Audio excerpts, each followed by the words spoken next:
In today's video I'm going to show you how you create a video for TikTok and add captions to it. So let's get started. First of all we go to TikTok, then add the plus sign, then tap on create, then new video, select your video. This is a video of me talking on TikTok, so I can add. And then just follow the process through. Along the bottom it's got captions, so just tap on the captions,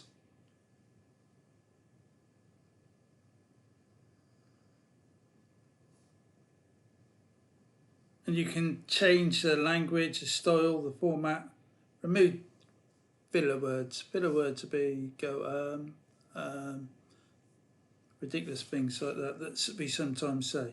So if we tap on that, tick, then press the play. This is a video of me talking on TikTok, so I can add captions. There you go.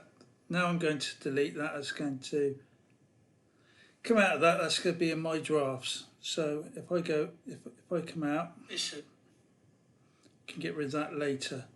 So if you found value in this video, please like it and subscribe. Thanks for watching.